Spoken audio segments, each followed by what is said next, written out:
Yamila, ¿estás por ahí? Yamila había preguntado si podría formar trombos. Lo que no sé es qué habré estado diciendo en el momento. ¿Si está Yamila? Al daño de vasos y tejido se refería. Sí, o sea, si hay, eh, claro, si hay exceso de presión, el problema no es que se formen trombos por coagulación del plasma por remanso, que sería cuando el flujo, la velocidad del flujo se baja, sino al revés, por exceso de turbulencias, pueden empezar en algunos sitios donde hay ramificaciones, donde se estrechan los vasos, algunos trombos.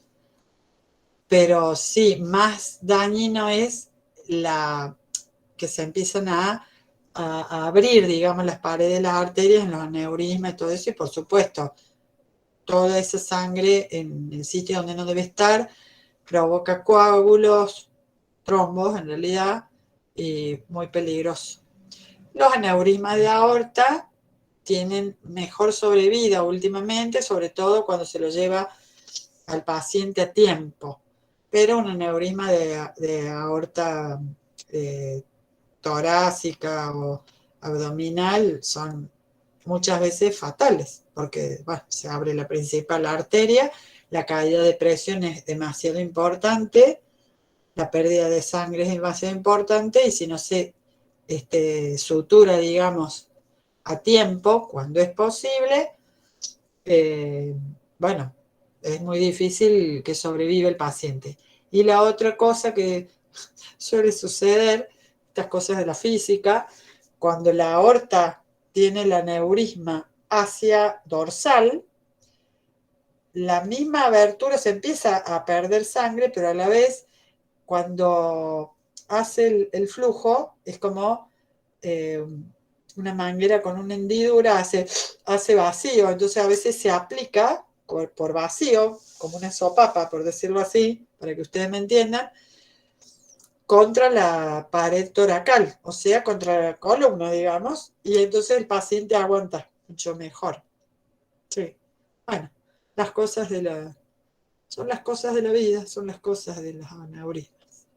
Bueno, entonces, asegurar el flujo de la sangre significa asegurar el ciclo cardíaco, la sístole y diástole, controlando frecuencia y fuerza y con las arterias colaborando en el sostenimiento de la presión que inicialmente hizo el corazón o que sostiene lo que la presión inicial que le dio el corazón. Bien. Profe, perdón, una pregunta puesta.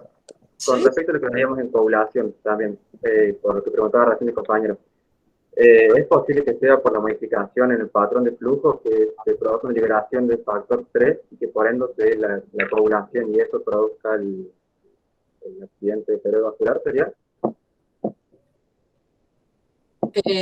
Por el cambio de flujo, o decir por el flujo intenso. Por el cambio de la Sí, turbulencia, digamos, de un flujo más laminar a un... sí. Sí, el 12, digamos, con que arranque el 12 tenemos suficiente, pero si hay algún daño celular, por ejemplo, porque hay un tumorcito que está invadiendo y rompiendo células, bueno, también lo puede iniciar la extrínseca, ¿sí? Claro, no me refería, digamos, al colágeno, sino por ruptura de células, sino al factor 3, que era pero es el mismo, ¿no? Sí, era no dije nada. Sí, yo tampoco sabía si estaba comprendiendo bien lo que vos me preguntabas, así que estamos en la misma. Pero sí, y eso en cualquier tejido. Solo recordemos que en el tejido nervioso siempre la rotura de un vaso va a ser mucho más grave que en otros tejidos. ¿Por qué? Esto, porque el resto de los tejidos tienen todo el mecanismo de reparación para sangre, digamos, extravascular, que se haya escapado, o sea, que haya fallado la hemostasia, pero en el tejido nervioso no se permite la presencia de los componentes que habitualmente los otros tejidos permiten. O sea, la barrera hematoencefálica es una barrera entre la sangre y el tejido encefálico. O sea, un endotelio con una protección muy particular de células que hacen de barrera para que jamás la sangre pueda pasar al tejido. Es más, solo se deja pasar al tejido de la glía neuronal, o sea, el tejido nervioso, el gas oxígeno para adentro, el gas dióxido de carbono para que salga y la glucosa, aminoácidos y para de contar alguna que otra vitamina y nada más. O sea, es muy poco lo que se permite que pase de la sangre o del plasma al tejido nervioso. Entonces, una hemorragia, una pérdida de sangre hacia el tejido nervioso, a las neuronas directamente las mata y la glía no pueden sostener el evento, digamos. Sería un resumen muy acotado de eso. Bueno, decía entonces, esto es toda una mecánica. Hasta ahora hemos hablado de una bomba que impulsa las arterias, que serían las cañerías distensibles, que sostienen la presión. Y nos falta lo que se llama el corazón eléctrico. ¿A qué nos referimos o qué les tienen que hablar ustedes si les toca hablar del corazón eléctrico? Que como todo motor de ignición eléctrica, la señal es un cambio de milivolts generado en el mismo corazón, y ese cambio eléctrico llega a las membranas de las células del miocardio y las hacen contraer. O sea, el evento inicial es eléctrico y es el estímulo para generar el cambio en las membranas que hace el cambio mecánico, o sea, que la célula de alargada se contraiga. Ahora, tenemos dos cavidades auriculares, dos cavidades ventriculares. Y en el ciclo cardíaco hemos dicho que siempre que aurícula esté en diástole llenándose, el ventrículo está en sístole contrayéndose. Además, eso tiene como subetapas. Ya vimos que hay cierres y aperturas de válvulas, etc. Entonces, tiene que estar muy bien regulada la chispa para que el motor, digamos, use la energía para contraerse. Entonces, el cambio eléctrico está inmediatamente antes que el cambio mecánico. ¿A qué me refiero con esto? Primero vamos a ir al nivel de organización celular. Luego pasamos al nivel de organización tisular, tejido, y después lo vemos en el órgano. Fácil, porque ya esto lo conocen. Digamos, para hacer un gráfico de una fibra cardíaca, uno en principio tendría que hacer algo como un rectángulo, pero hacerlo con ramas. Algo así. Ponerle un núcleo central, esto ya lo hemos visto cuando vimos el músculo cardíaco. A su vez, hacer acá las vecinas. Con su núcleo, acá la otra vecina, acá la otra vecina, y así. A nivel celular tenemos una célula que es uninucleada y que tiene su carga de fibras o paquetes de actomiosina. A diferencia, si recuerdan, del músculo estriado, voluntario o esquelético, que las tenía a todos los paquetes de actomiosina ordenados.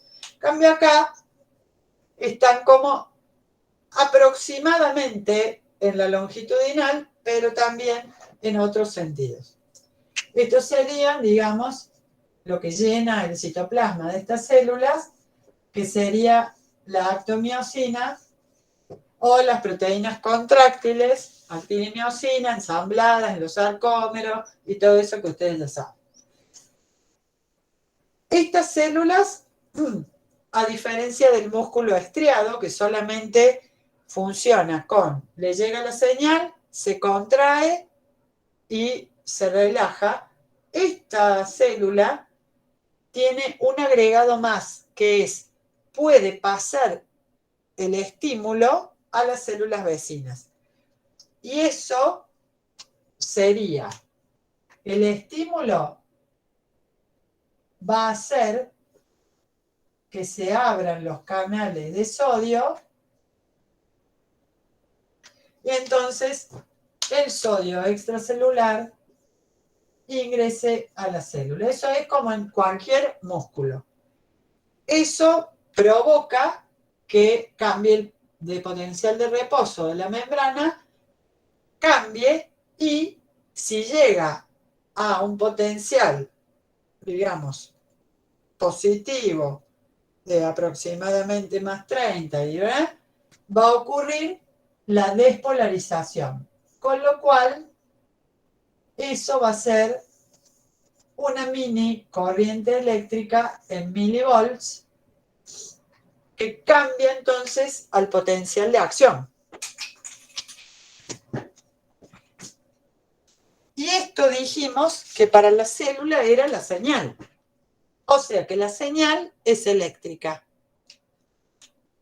Cuando las membranas entran en potencial de acción, implican que, como mecanismo, se abran también, vamos a hacerlo acá o acá, se abran también los canales de calcio. El calcio era más abundante en el medio extracelular. Y entonces ingresa ¿quién? Un chorro de calcio, o la chispa, que también se le dice, de calcio. Y el calcio era el que, unido a las proteínas actina y miosina, hacía que con ATP se desplacen entre sí. Entonces, ¿qué es lo primero que tenemos que tener? Una terminal de un axón o célula nerviosa, una neurona motora,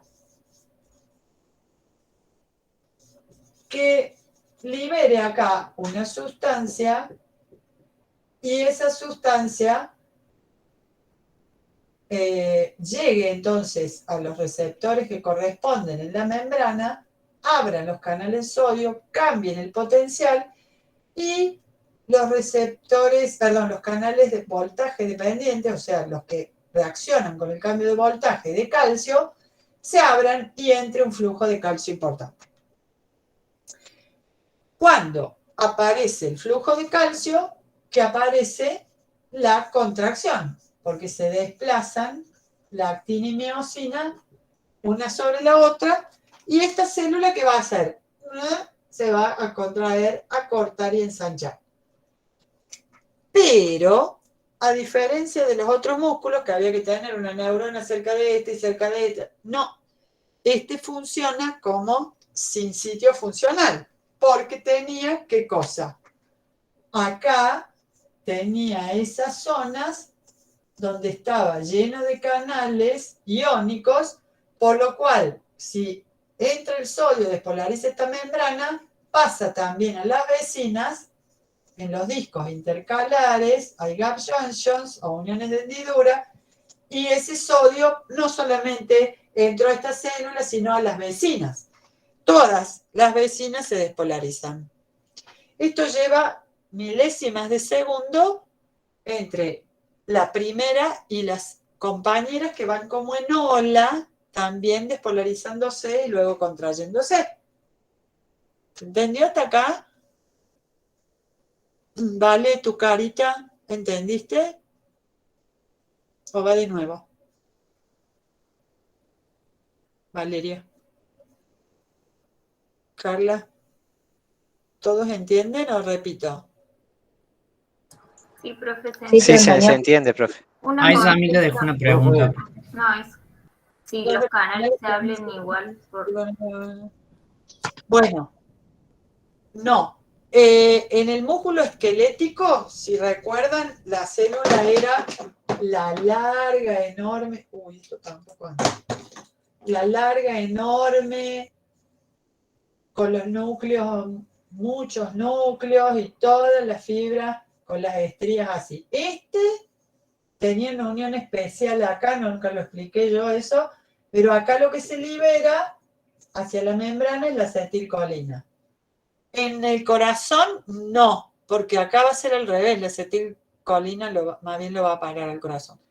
Acá el estimulante son las catecolaminas.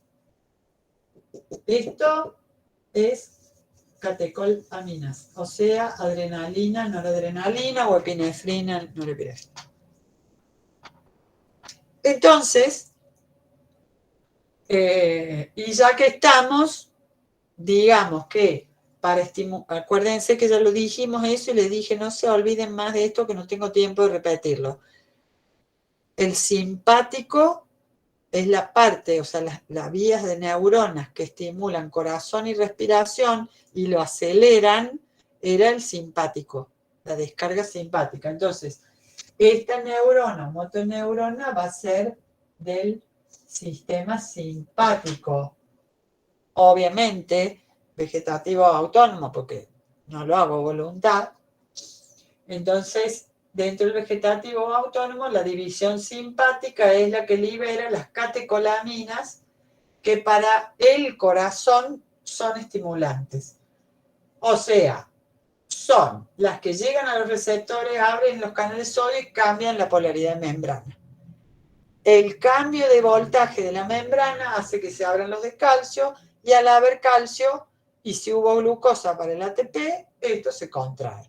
Y además, cuando entra el sodio, se va a las células vecinas por las uniones en hendidura o de nexo y provocan que todas las vecinas se estimulen todas juntas cuando solamente un nervio o una neurona estimuló una sola. Pero eso hizo que se irradia a todas las vecinas y entonces todos funcionan como si fueran todo, o sea, el sinsitio funciona.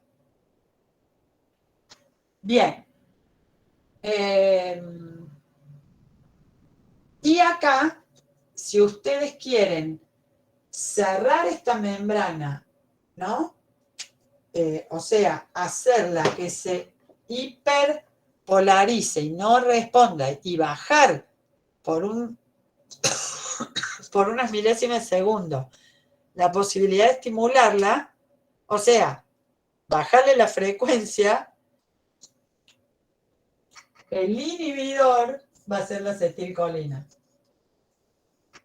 O sea, que cuando venga una neurona del parasimpático y libere acetilcolina, lo que va a hacer es que no se contraiga, no contraiga. ¿Sí? En cambio, el simpático con la adrenalina, noradrenalina, va a hacer que sí entre en contracción. ¿Estamos de acuerdo? Bueno.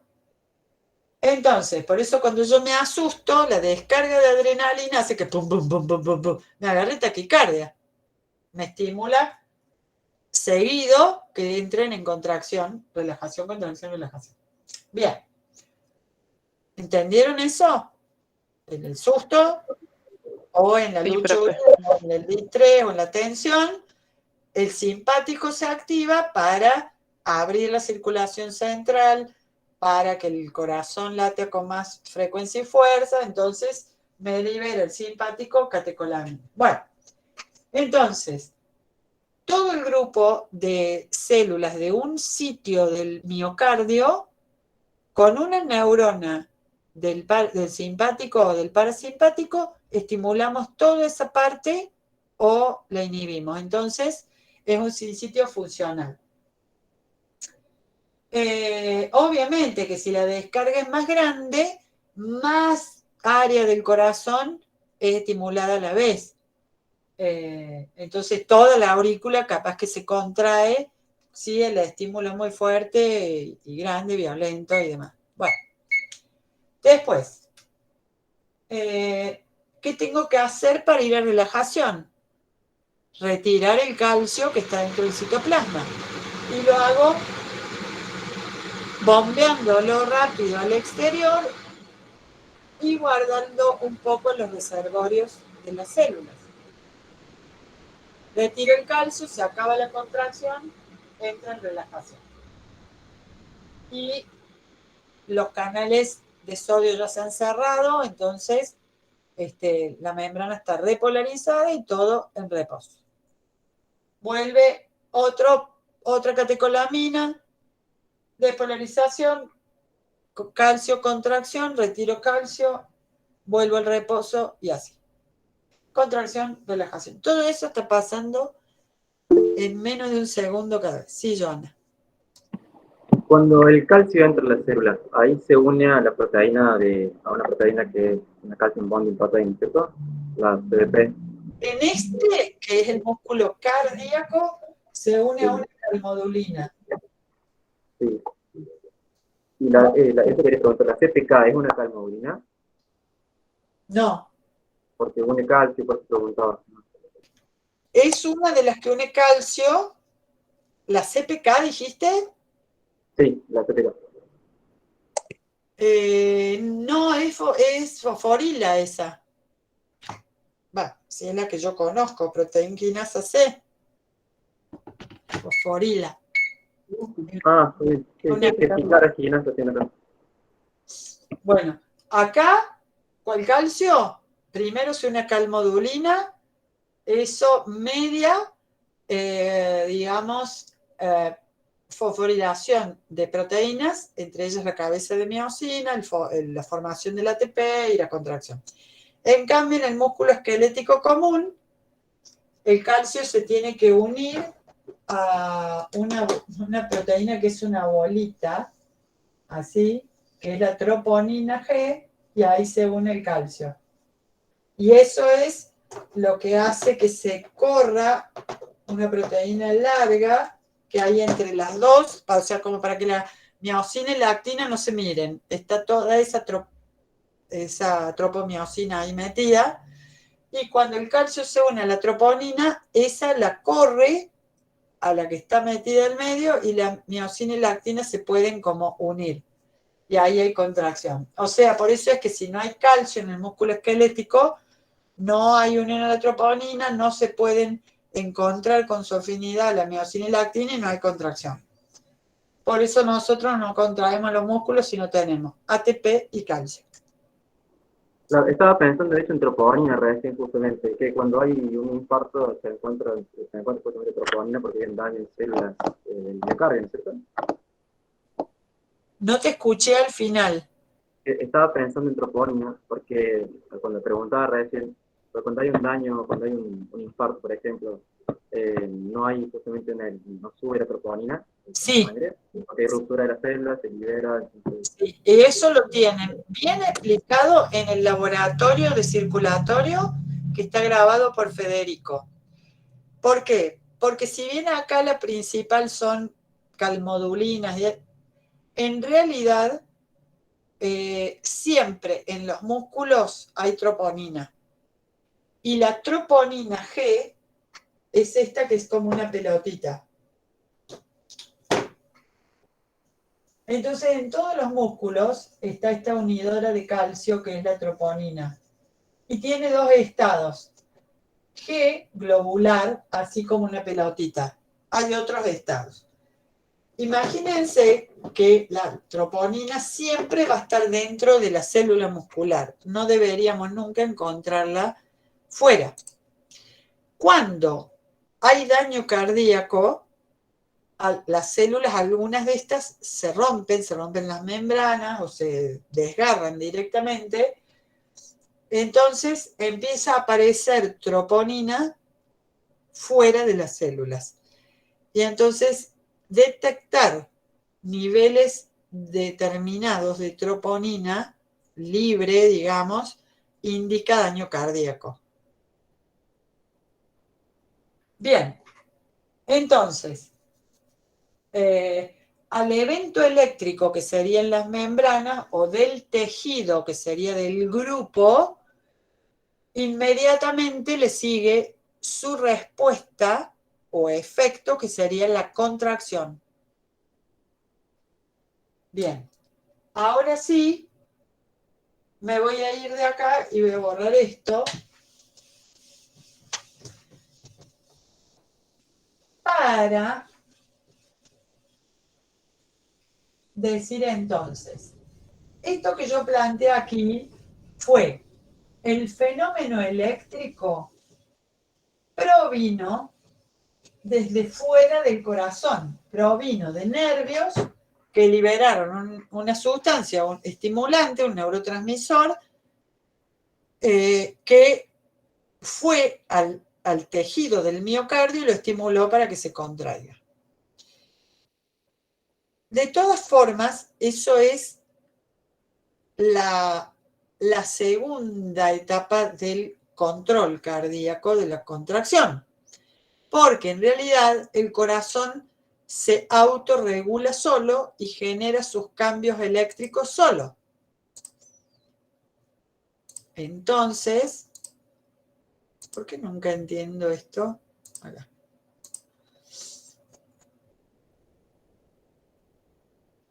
Ay, no era esta.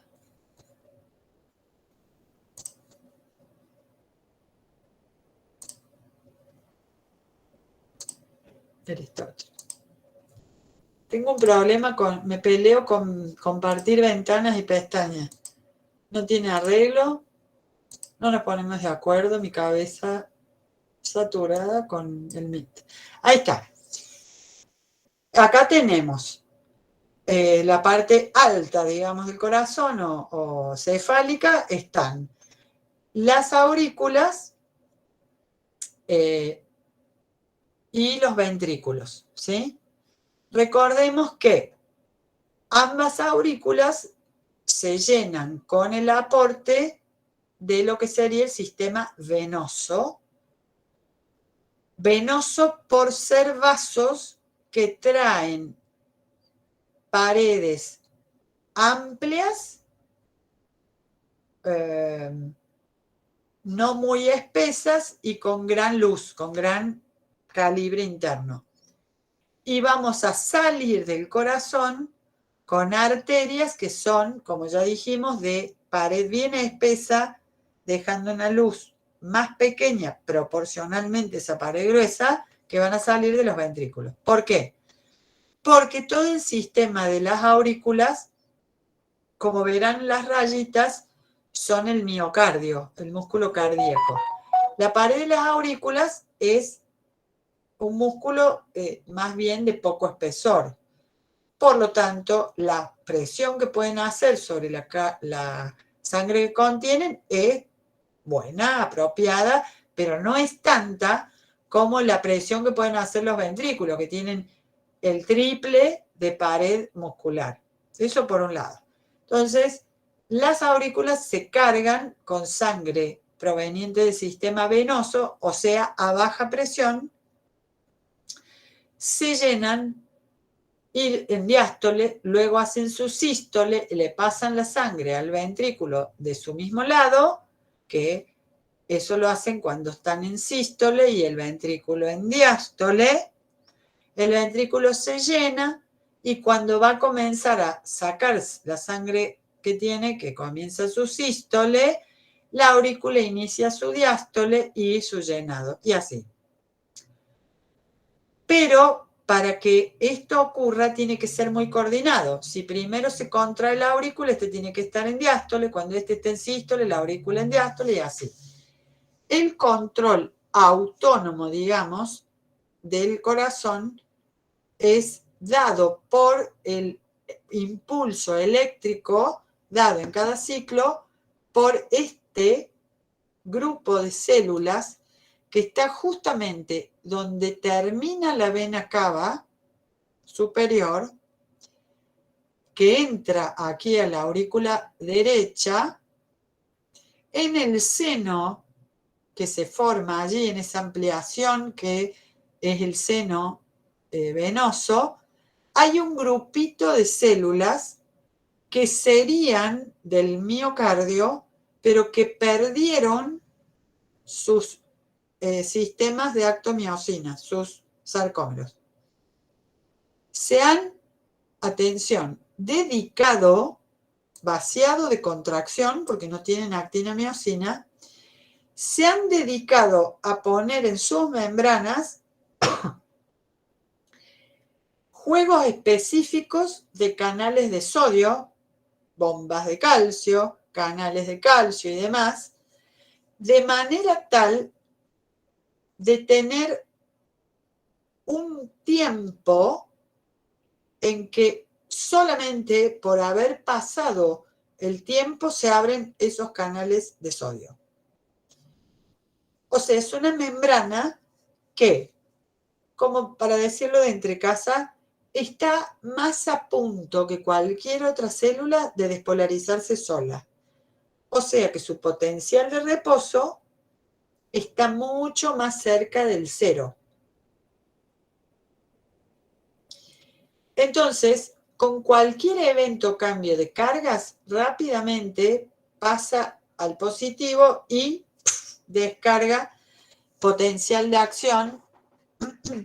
Y en este caso, estas células, como no tienen actina-miosina en su interior, no se contraen.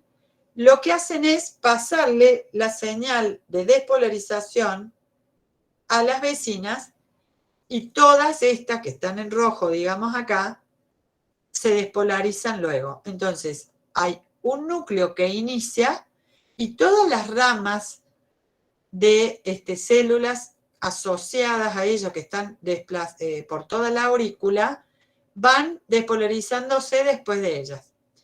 Estas células se repolarizan, o sea, se despolarizan, pasan la señal de despolarización a células que, como si fueran ramificadas en 2 o 3 ramas aquí en las aurículas, se van despolarizando, haciéndolas a veces como si fuera de un nervio, porque son células que están transmitiendo cambios de milivolts. Y mientras esa onda de despolarización va avanzando por la aurícula, ellas se han repolarizado. Allí hay un sistema de canales muy especiales en donde se repolariza y es como si los canales de calcio con puerta estuvieran así, en tensión. Y en un momento se abre de nuevo la compuerta. O sea, siempre están a punto de volver a abrirse. En reposo, ¿cada cuánto se abren solos estos canales? Cada 0,8 segundos. O sea, casi llegando a completar el segundo, pero no llegando al segundo. Cada 0,8 segundos hacen ¡paf! Se abren los canales de sodio, después los de calcio, los de potasio con compuerta y todo así, y terminan repolarizadas. Comienza de nuevo a aumentar esa tensión, a subirse el potencial de reposo, pasa el umbral, ¡rac! Otra vez se abren los canales de sodio solos. Es muy extraño, tiene explicaciones preciosas, pero digamos que esto es el nodo sino por el seno venoso auricular, porque está justo entre el seno y la aurícula, y también las células se llaman autorrítmicas, porque el ritmo del ciclo cardíaco, o sea, el ritmo de despolarizarse y repolarizarse, lo hacen solas sin que nadie las estimule, ni les diga nada, ni cambie nada. Entonces, cuando uno deja a un corazón absolutamente solo, digo, le sacás los nervios, le sacás las hormonas y simplemente lo pones en solución fisiológica, agua con sal, y lo dejas, el nodo sigue disparando. Porque no depende de la estimulación neuroendocrina, ni nerviosa, ni endocrina, ni mixta. ¿Estamos? Ahora, sí es cierto que el nodo solo, disparando las células autorrítmicas, haciendo el disparo, es muy, digamos, puede ser muy irregular el latido. O sea, a veces lo va a hacer cada 0,8, tac, tac. A veces va a tener como un periodo refractario muy largo, no pasa nada, después empieza tac, tac, hace 2, 3 seguidos. Es decir, va a aparecer una irregularidad. ¿Por qué?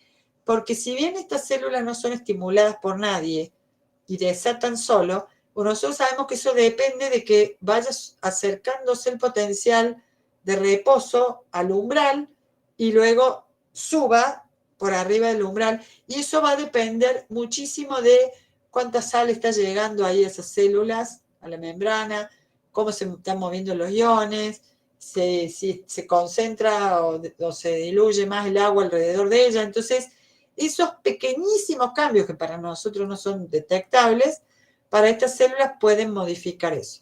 Entonces, si nosotros, dicho así, tuviéramos el corazón solito, sin que nadie lo controle, tendríamos latido cardíaco y sístole, diástole, ciclo cardíaco, pero sería irregular.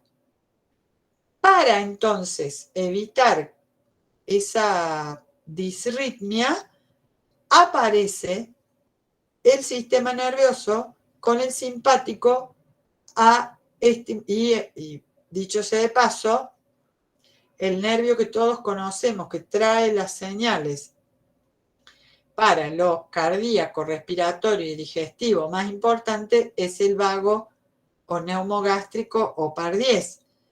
Entonces, a través del paquetón de distintos nervios que trae el vago, un paquete es de fibras simpáticas que bajan por el vago, se distribuyen al corazón, los pulmones y demás, y entonces descargan allí, a través del simpático, la noradrenalina al corazón, ¿sí? Y entre otras estimulaciones que hacen, unas fibritas motoras van al nodo. Entonces, el fenómeno eléctrico inicia la despolarización, o sea, la corrientita eléctrica de milivolts, en el nodo sinoauricular o nodo de, ¿cómo es que se llama? ¿Ese es el de Barcho Sinoatrial. o es el otro? ¿Cómo? Sinoatrial. ¿Cómo, Marino? Sinoatrial. Sinoatrial, sinoauricular o tiene un nombre, pero no importa. ¿No está ahora, profe? Este es el marcapasos natural del corazón, como se dice. ¿Cómo, Miguel? ¿El de Tahuara no sería? No. ¿Es lo mismo que el sistema cardionector? El nombre. Ahí vamos a ir a eso, sí. Entonces, de este nodo, algunas células especializadas hacen como ramas auriculares para acelerar que la despolarización vaya llegando a, digamos, el tejido del miocardio de las aurículas, esos grupos de células de la aurícula que habíamos dibujado recién. Y entonces, como hay un tiempo, una velocidad para ir avanzando, lo van como repartiendo. Eso es lo que hace que una aurícula se contraiga en forma de ola o cadenciosa. Cuando nosotros hacemos una contracción con un músculo esquelético, ustedes ven relajado y ¡tum! Se pone todo tenso, relaja todo, todo tenso. No hay una onda. La aurícula hace desde arriba, donde está el nodo, va haciendo así. Y ya mientras va llegando la contracción abajo, ya está empezando a relajar arriba. Es así en onda, por eso un corazón cuando uno lo ve como, tiene como una contracción suave, excepto por ahí la punta del ventrículo que es más violenta, pero es eso. Luego, mientras vas pasando la señal eléctrica, esto hará lo mecánico que vimos antes, o sea, se empezarán a contraer en onda. Pero lo primero que discurre entonces es la señal eléctrica que llega al nodo auriculoventricular. Ese es el de Hasselbeck-Bach, ese.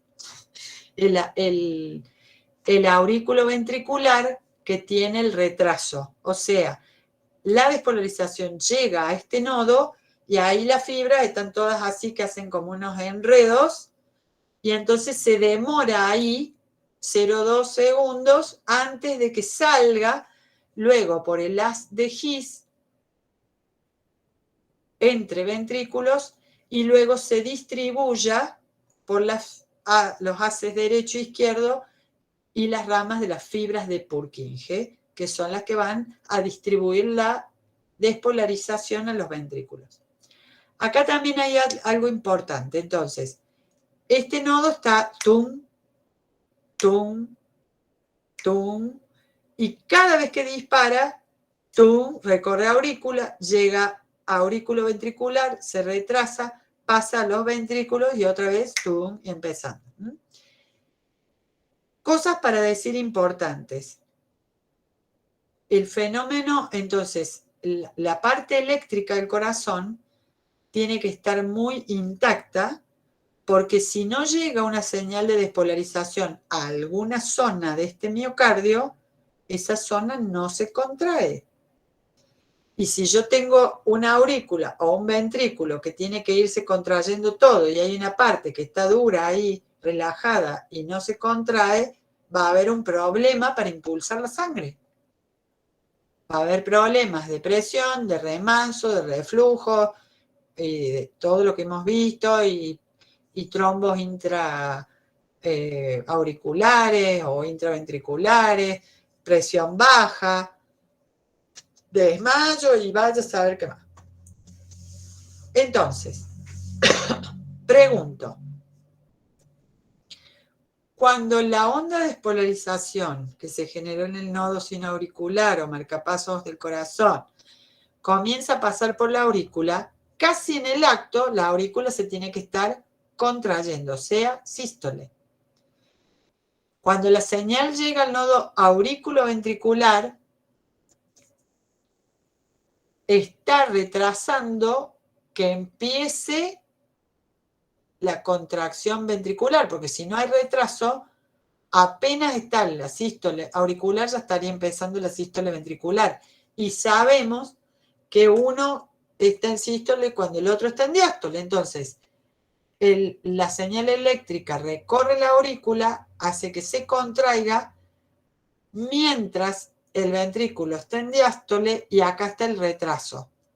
Cuando ya pasa a distribuirlo por el ventrículo, la aurícula ya se está relajando y el ventrículo se está contrayendo. Gracias a este retraso es que en un ciclo de 0,8 segundos, un ciclo cardíaco en reposo normal de 0,8 segundos, yo tendría que dividir, supongamos una aurícula, en 0,4 la diástole y en 0,4 la sístole. Pero en realidad es 0,2, digamos, la sístole y 0,6, sí, la diástole. O sea, es contraigo, relajo, contraigo, relajo. Esto cambia un poquito entre aurículo y ventrículo, pero no importa. Es para que me entiendan que si yo no tengo el retraso al medio, la aurícula se contrae y el ventrículo también. Tum, tum, no. Es tum la aurícula, hace diástole y ahí ventrículo, ¿sí? Para hacer ese intercalado de sístoles y diástoles. Bien, entonces, ¿qué pasa si la persona tiene en estas ramas de His, en el haz de His, acá, un problema de conducción de esta electricidad o onda de despolarización? Que la aurícula se contrae, porque está bien la electricidad allí, pero acá la electricidad es como un cable que se ha roto, no pasa rápido ni bien por el haz de His y busca ir por los jugos salinos de entre las células y va a retrasar. Entonces yo voy a tener aurícula y en vez de tener aurícula, atrás ventrículo, tan, tan, tan, tan, voy a tener tan, tan, tan, o sea, se me pegan la contracción ventricular con la próxima auricular y eso es arritmia.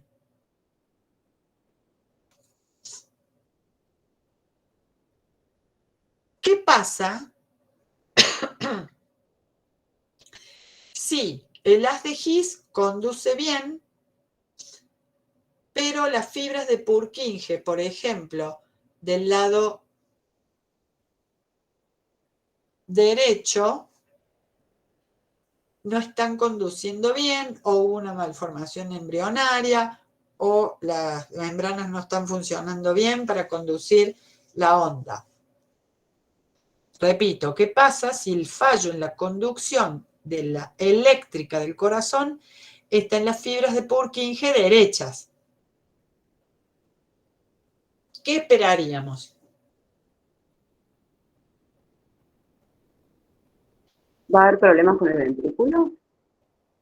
Claro, con el ventrículo derecho específicamente. Entonces se va a contraer la aurícula, va a llegar la señal, pero va a tardar en terminar la contracción el ventrículo derecho y va a tener que inclusive esperar a que viaje la despolarización desde la masa del izquierdo, desde el tabique interventricular, etcétera.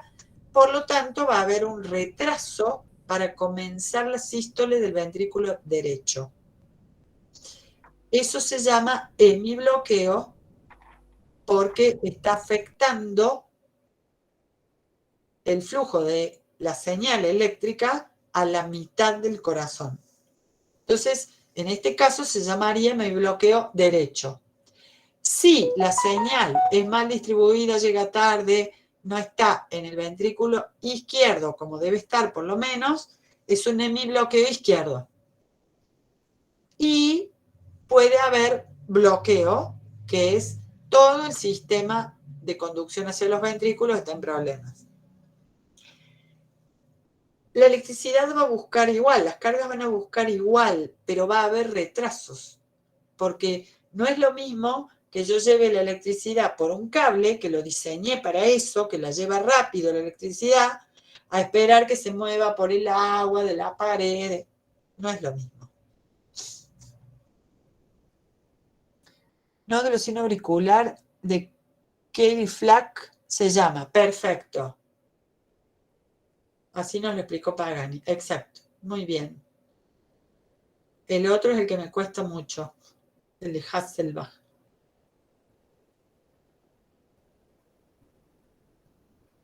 Bueno, entonces, el corazón solo es autorrítmico, se genera su propio ritmo en el nodo sinoauricular, o como puso acá Miguel Kelly-Flack, y hay un retraso ínfimo hasta que la onda de despolarización cubre toda la aurícula, un retraso ya más importante en el nodo auriculoventricular y luego pasando los ventrículos y distribuyéndose. Por eso es que hay alternancia de sístole auricular con la que viene luego, que es la ventricular, y así.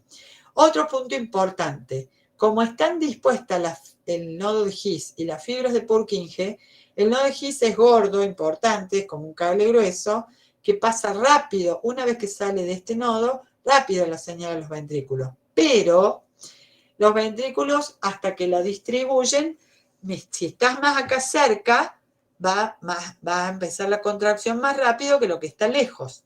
Entonces, acá es importante tener en cuenta que los ventrículos tienen que siempre empezar la contracción desde el ápex, desde abajo, para estrujar la sangre hacia arriba y que salga hacia las arterias.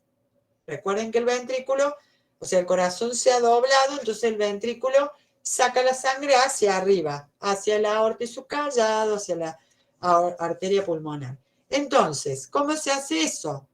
La señal eléctrica se la lleva hasta acá, primero, hacia acá abajo. Y los ventrículos comienzan la contracción abajo y como onda van aumentando la contracción hacia arriba y así, a ver, ¿cómo es esto? Si yo tengo una bolsa con un líquido y tengo, por ejemplo, una manguera en la bolsa para que salga el líquido, si yo la bolsa la aprieto de arriba, de donde está la manguerita, cerca de la manguerita, no va a salir bien el líquido.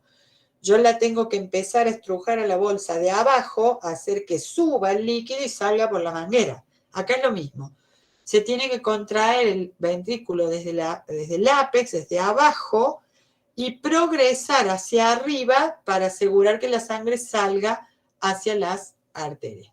Ahí es el tema que después va a querer venir el reflujo y vamos a tener que cerrar las válvulas. Bien. Cuando estos fenómenos eléctricos, ¿cómo se los puede ver de afuera sin tener que abrir y ver el corazón? Con el electrocardiograma. O sea, de afuera ponemos los electrodos y sabemos que puestos en determinada posición, el dibujito de los cambios eléctricos del corazón tienen que ir dibujando esta pasada por las aurículas, este retraso y luego esta llegada a los ventrículos. Y eso es el electrocardiograma, es ver el dibujo de los cambios eléctricos del corazón que están superpuestos, porque sabemos que cuando el ventrículo esté en sístole, la aurícula va a estar tranquila en diástole, pero cuando se esté repolarizando el ventrículo, ahí va a haber acá fenómenos de cambios eléctricos en la aurícula y se van a medio superponer ahí los dos. Pero bueno, sirve igual. Bien. Esto era la figurita de sitio funcional, cómo a partir de un núcleo de células que cambian su potencial, cómo se contagia, por decirlo así, pasándose los iones a todo un grupo que es el sincitio funcional. Entonces, cuando hablemos del corazón, hablamos del corazón como el eléctrico que se autorregula.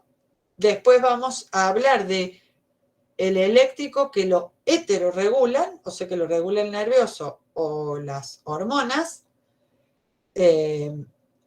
Y luego lo eléctrico tiene que estar bien, porque si no, no va a funcionar bien la mecánica cardíaca, que es su ciclo de sístole, diástole y sus etapas.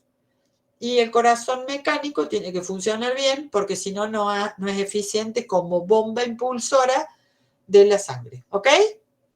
Bien. ¿Alguna duda? No la queremos ver más. Chao, dice. Bueno, chao. Feliz feliz viernes. Buen fin de, profe. Sí, Chao, profe. Adiós, profe.